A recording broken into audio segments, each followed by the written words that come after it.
আসসালামু আলাইকুম ওয়া রাহমাতুল্লাহি ওয়া বারাকাতুহু। ডিয়ার ভিউয়ার্স, আজকে একটি ব্যতিক্রমধর্মী ভিডিও আপনাদেরকে দেখাচ্ছি। সেটি হচ্ছে যে আমাদের মাটিয়াপাড়া হাট ব্যবসায়ী তরুণ সংঘের উদ্যোগে যে তাফসির মাহফিল হয়েছিল, প্রধান বক্তা ছিলেন আমির হামজা সাহেব।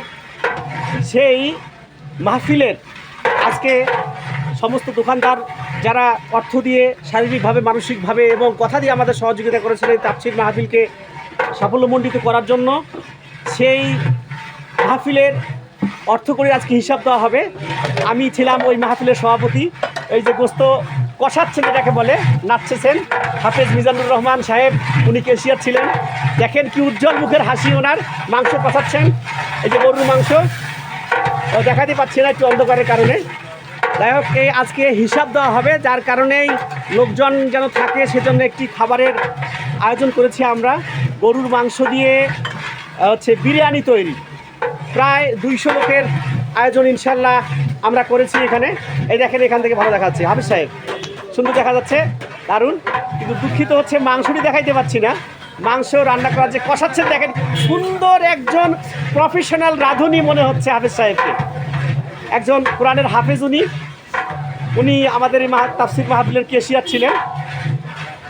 অসংখ্য লোক কিন্তু এখনও হাটে রয়েছেন, যদি আপনাকে একটু দেখাই, আপনাদেরকেই দেখেন অসংখ্য লোক।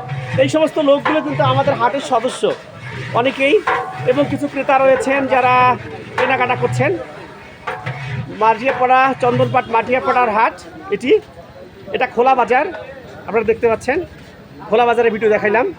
এই যে চাল দেখা যাচ্ছে না মনে হয়, এই যে চাল।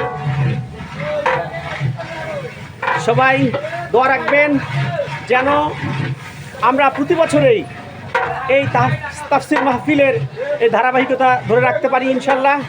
এবং আমরা সবাই চেষ্টা করব, ধর্মপ্রাণ মুসলমান আমাদের এখানে যে সমস্ত ব্যবসায়ী রয়েছেন তারা খুবই আগ্রহী এই তাফসির মাহফিলের ব্যাপারে। ধন্যবাদ সবাইকে। আসসালামু আলাইকুম ওয়া রাহমাতুল্লাহি ওয়া বারাকাতুহু।